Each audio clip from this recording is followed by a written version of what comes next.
کوئی شخص یقین کے ساتھ نہیں کہہ سکتا کہ اب حالات کا کیا رخ ہوگا، اس لیے کہ ظاہر بات ہے قرآن مجید میں مستقبل کے بارے میں خود حضور سے کہلوایا گیا، وَإِنْ أَدْرِي أَقَرِيبٌ أَمْ بَعِيدٌ مَا تُوعَدُونَ، لوگوں مجھے معلوم نہیں ہے کہ جس بات کی تمہیں خبر دی جا رہی ہے وہ قریب آ چکا ہے یا دور ہے۔ وَإِنْ أَدْرِي لَعَلَّهُ فِتْنَةٌ لَكُمْ وَمَتَاعٌ إِلَىٰ حِينٍ، اور میں نہیں جانتا، ہو سکتا ہے اللہ کچھ اور مہلت دے دے تمہیں اور کچھ اور آزمائش جو ہے اس کے لیے تمہارے لیے کوئی اور مہلت عطا فرما دے۔ ہو سکتا جو یہودی ورلڈ آرڈر کی نگاہوں میں کھٹک رہا ہے، میں کھٹکتا ہوں دل یزداں میں کانٹے کی طرح۔ اگرچہ ان کی اسٹریٹجی کیا ہے، ایک ایک کر کے ان کے حصے بکھرے کر کے تیا پانچا کرو۔ ابھی وہ بلاک کون سا ہے؟ ایران ہے، افغانستان ہے، پاکستان ہے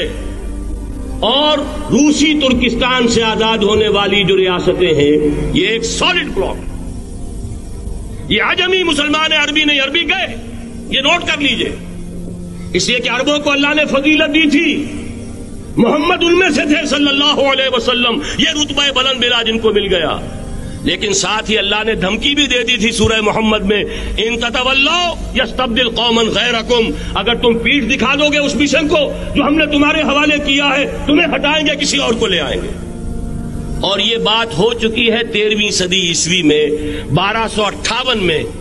جب سقوط بغداد ہوا ہے، عربوں کے ہاتھ سے عالم اسلام کی قیادت چھین لی گئی، معزول کر دیا۔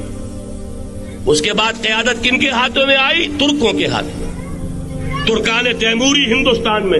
ترکان صفوی ایران میں، ترکان سلجوقی مڈل ایسٹ میں، اور ترکان عثمانی کا تو کہنا ہی کیا ہے، وہ ایشیا مائنر سے چل کر آپ کو معلوم ہے کہ مشرقی یورپ کا کتنا بڑا علاقہ، دی گریٹ آٹومان امپائر اس صدی کے آغاز تک قائم تھی۔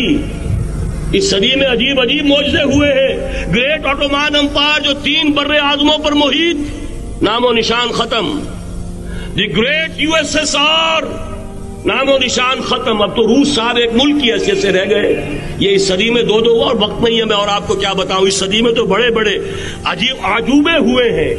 بڑی بڑی 2 عظیم جنگیں ہو چکی ہیں، تیسری جو ہے سر پر کھڑی ہے، دور نہیں ہے، جس کو حدیث میں کہا گیا ہے الملحمۃ العظمی،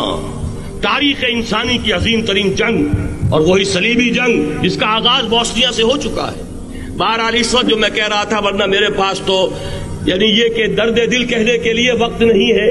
مجھے اپنی بات کو محدود کرنا پڑ رہا ہے، لیکن میں اب آ رہا ہوں اصل موضوع کی طرف، کہ ایک امکان تو یہ ہے کہ اس بلاک میں اسلام کا احیاء ہو، اور اس کے لیے کچھ نویدیں بھی موجود ہیں احادیث نبویہ میں۔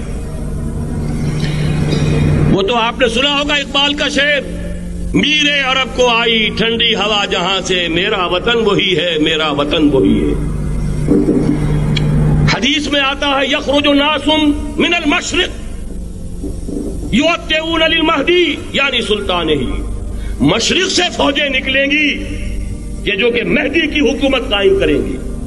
اور یہ ہوں گے حضرت فاطمہ کی نسل ہی سے رضی اللہ تعالی عنہا، لیکن عالم عرب کے اندر پھر ایک طاقت بن کر ابھریں گے، باطل کی قوتوں کے خلاف جہاد کریں گے،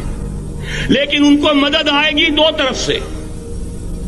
ایک زمینی مدد آئے گی مشرق سے، ایک آسمانی مدد آئے گی، عیسیٰ ابن مریم کا نزول، حضرت مسیح علیہ الصلوۃ والسلام جو زندہ آسمان پر اٹھائے گئے تھے نازل ہوں گے، اور در حقیقت ان 2 مددوں کے نتیجے میں پھر یہود کا قلع قمع ہوگا، اور یہی گریٹر اسرائیل ان کا گریٹر گریو یارڈ بن کر رہے گا، عظیم تر قبرستان بن کر رہے گا۔ اس کی بڑی واضح حدیثیں موجود ہیں، اس کی بڑی تفصیلی خبریں موجود ہیں، یہ احادیث کی کتب کے اندر، بدقسمتی سے ہماری اس کی طرف توجہ نہیں ہے۔